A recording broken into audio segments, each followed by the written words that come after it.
अस्सलाम वालेकुम। आज की इस क्लास में हम क्लास 10 नवाए उर्दू का सबक नंबर 5 मुकम्मल करेंगे। ये एक ड्रामा है जिसको लिखने वाले हैं मोहम्मद मुजीब। ड्रामे का नाम है आजमाइश। आइए ड्रामा शुरू करने से पहले ड्रामा जान लेते हैं। ड्रामा कहते किसे हैं? तो ड्रामा अदब की एक अहम सिन्फ है जिसमें किरदारों और मुकालमों के ज़रिए किसी ख्याल या मसले को पेश किया जाता है। इसमें किरदारों के ज़रिए मुकालमे बोले जाते हैं और इंसानी ज़िंदगी को स्टेज और टीवी पर पेश किया जाता है।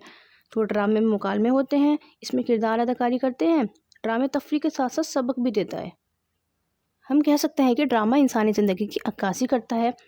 ड्रामा यूनानी ज़बान का लफ्ज़ है। कौन सी ज़बान का लफ्ज़ है? यूनानी ज़बान का लफ्ज़ है जिसके मायने हैं करना या करके दिखाना। अदब में ये ऐसी सिन्फ है जिसमें किरदारों, मुकालमों और मनाजिर के ज़रिए किसी कहानी को पेश किया जाता है। कदीम हिंदुस्तान में संस्कृत का काव्य में भी इसकी रिवायत बहुत मजबूत थी और इसको नाट्य कहा जाता था। इसको क्या बोलते थे? नाट्य कहते थे। अरस्तु ने ड्रामे को ज़िंदगी की नक्काली कहा है। ड्रामे को ज़िंदगी की नक्काली किसने कहा है? अरस्तु ने कहा है। दास्तान, नॉवल और अफसाने के मुकाबले में ड्रामा इस लिहाज से हकीकत से करीब तर होता है कि इसमें अल्फाज के साथ साथ किरदार, उनकी बोलचाल और भी देखने वालों के सामने आ जाते हैं, यानी लोग सामने से देख लेते हैं। किरदारों की जहनी और जज्बाती कशमकश को मुकालमे यानी डायलॉग्स और आवाज़ के उतार चढ़ाव के ज़रिए पेश किया जाता है, यानी कब किस तरीके से बोलना है, किस तरीके से अपने मुकालमे डायलॉग्स को पेश करना है। ड्रामा बुनियादी तौर पर स्टेज की चीज़ है, यानी स्टेज पर पेश करने वाली चीज़ है ड्रामा। लेकिन ऐसे भी ड्रामे लिखे गए हैं और लिखे जाते हैं जो सिर्फ सुनाने और पढ़ने के लिए होते हैं, यानी कि वो स्टेज पर पेश नहीं किए जाते। रेडियो की वजह से ड्रामों की मकबूलियत में इजाफा हुआ है और टेलीविज़न पर जिस तरह के सीरियल सबसे ज़्यादा पेश किए जाते हैं उनका ताल्लुक किसी न किसी तरह ड्रामे की ही सिर्फ से होता है। अरस्तु ने ड्रामे के अज्जा तरकीब में 6 चीज़ों को ज़रूरी करार दिया है। पहला है क़िस्सा, फिर है किरदार, मुकालमा, ख़याल, आराइश और मौसीकी।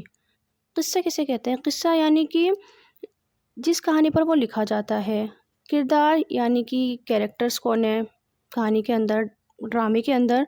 मुकालमा यानी डायलॉग्स, जो डायलॉग्स बोले जाएंगे कितने अच्छे अंदाज में बोले जा रहे हैं। ख़याल, ड्रामा निगार किस ख़याल को पेश कर रहा है, यानी कि वो कॉमेडी ड्रामा है या ट्रेजेडी ड्रामा है। आराइश, आराइश यानी सजावट, यानी किस तरह ड्रामे को तैयार किया जाता है।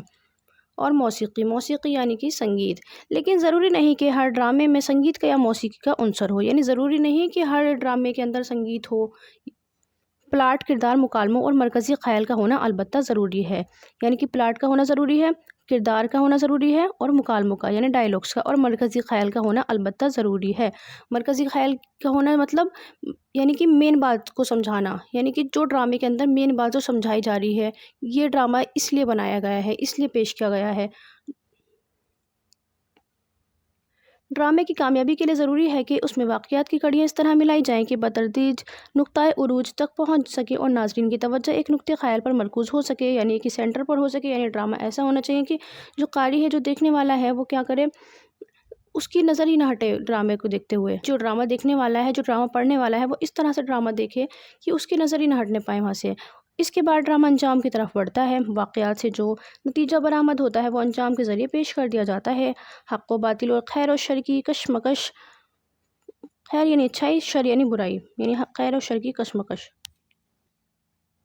जी, कौमी और सियासी मसाइल को ड्रामों में पेश किया जाता है, यानी ये मौजू हम ड्रामे में पेश कर सकते हैं। इसमें ड्रामे का आगाज़ वाजिद अली शाह के ज़माने में हुआ, यानी ड्रामे की शुरुआत कब हुई? वाजिद अली शाह के ज़माने में हुई। कब? राधा कन्हैया का किस्सा स्टेज किया जाने लगा। अमानत की इंद्र सभा भी इसी ज़माने में लिखी गई, जो बेहद मकबूल हुई। इंद्र सभा के असर से बाद के पारसी उर्दू थिएटर में भी रक़्स व मौसीकी यानी नाच गाने का खासा जोर रहा। 19वीं सदी के आखिर और 20वीं सदी के आगाज़ में उर्दू थिएटर ने बहुत तरक्की की और आगाह शरीक के ड्रामे बहुत मकबूल हुए। उसके बाद इम्तियाज़ अली ताज, हकीम अहमद शुजा, डॉक्टर सैयद आबिद हुसैन, प्रोफेसर मोहम्मद मुजीब, मिर्ज़ा अदीब, इश्तियाक़ हुसैन कुरैशी और फ़ज़लुर रहमान ने ड्रामा निगारी पर खुसूसी तवज्जो की, यानी इन्होंने क्या किया, ड्रामा निगारी पर ख़ास तवज्जो दी। कृष्ण चंद, सआदत हसन मंटू, राजेंद्र सिंह बेदी और युवती शर्मा ने भी रेडियाई ड्रामे लिखे, यानी इन्होंने कौन से ड्रामे लिखे? रेडियाई ड्रामे लिखे और ड्रामा निगारी की रिवायत को मज़ीद इस्तेहकाम बख्शा। آئیے محمد مجیب کے بارے میں آپ کو تعارف کروا دیتے ہیں۔ محمد مجیب اردو کے ایک مشہور ڈرامہ نگار ہیں۔ محمد مجیب ایک مشہور ادیب ہیں اور ماہر تعلیم تھے جنہوں نے اردو ادب اور تعلیم کی خدمت کی۔ ان کی ولادت 1902 اور ان کی وفات 1985 میں ہوئی۔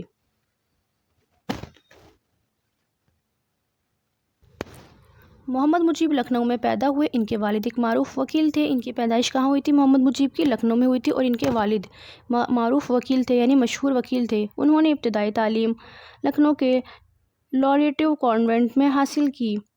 اس کے بعد دہرادون کے پرائیویٹ اسکول میں سینئر کیمبرج کا امتحان پاس کیا۔ 1919 میں محمد مجیب نے آکسفورڈ سے جدید تاریخ سے BA آنرز کیا۔ برلن میں ان کی ملاقات ڈاکٹر ذاکر حسین اور ڈاکٹر سید عابد حسین سے ہوئی۔ ڈاکٹر ذاکر حسین سے اور ڈاکٹر سید عابد حسین سے ان کی ملاقات ہوئی۔ کہاں پر؟ برلن میں۔ وہیں انہوں نے جرمنی اور روسی زبانیں سیکھی۔ وہاں پر انہوں نے کون کون سی لینگویجز سیکھی؟ جرمنی اور روسی، یہ دو بھاشائیں یہ دو لینگویجز انہوں نے وہاں پر سیکھی۔ فرانسی زبان وہ آکسفورڈ میں سیکھ چکے تھے، یعنی جو فرانسی لینگویج ہے وہ انہوں نے کہاں سیکھ لی تھی؟ وہ انہوں نے آکسفورڈ میں ہی سیکھ لی تھی۔ ڈاکٹر ذاکر حسین کے ساتھ انہوں نے جامعہ ملیہ اسلامیہ میں کام کرنے کا عہد کیا۔ کہاں پر؟ جامعہ ملیہ اسلامیہ میں انہوں نے کام کرنے کا عہد کیا۔ کس کے ساتھ؟ ڈاکٹر ذاکر حسین کے ساتھ۔ فروری 1926 میں وہ جامعہ ملیہ اسلامیہ کے شیخ الجامع وائس چانسلر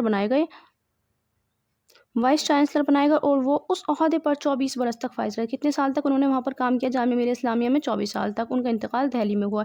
ان کی پیدائش تو لکھنؤ میں ہوئی، لیکن جو ان کا انتقال، ان کی وفات ہے، وہ کہاں ہوئی؟ دہلی میں ہوئی۔ محمد مجیب صاحب انتظامی امور کے ساتھ تصنیف و تالیف کے کام میں برابر لگے رہے۔ اردو اور انگریزی میں ان کی بہت سی کتابیں شائع ہوئیں۔ مجیب صاحب نے 8 ڈرامے لکھے۔ کتنے ڈرامے لکھے انہوں نے؟ 8 ڈرامے۔ یہ مشہور ڈرامہ نگار ہیں۔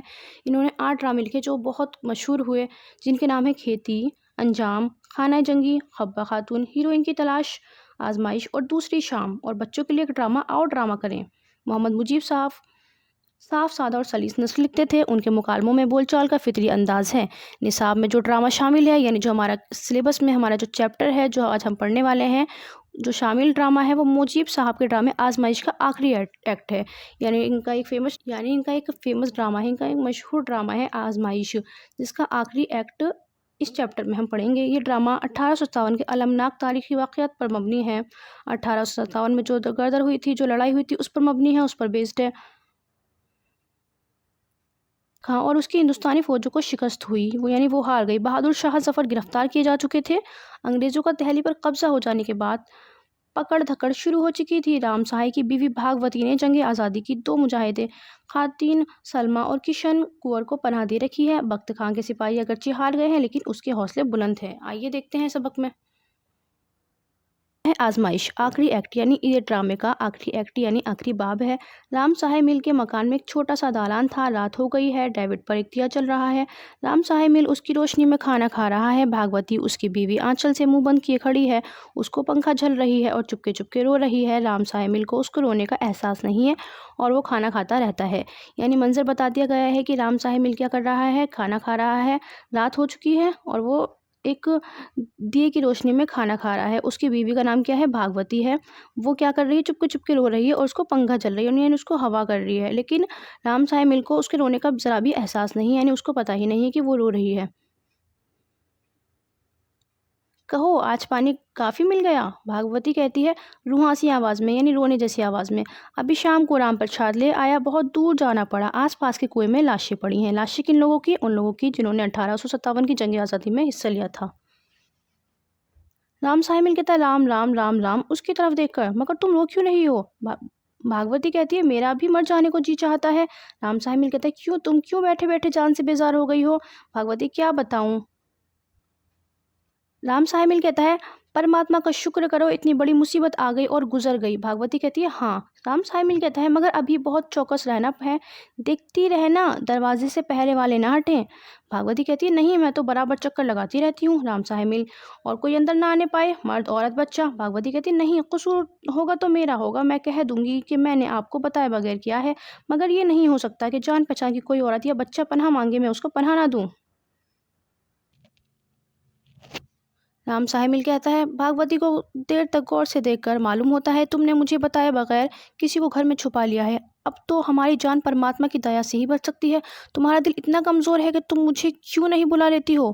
भागवती कहती है, मैं चाहती हूँ कि आपको मालूम ही ना हो। राम साहब कहता है, ये कौन मानेगा कि मेरे घर में आदमी छुपे हैं और मुझे मालूम नहीं?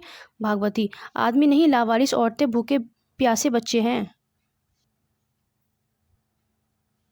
राम साहब, किसकी औरतें, किसके बच्चे? भागवती, ये मैं पूछती ही नहीं हूँ।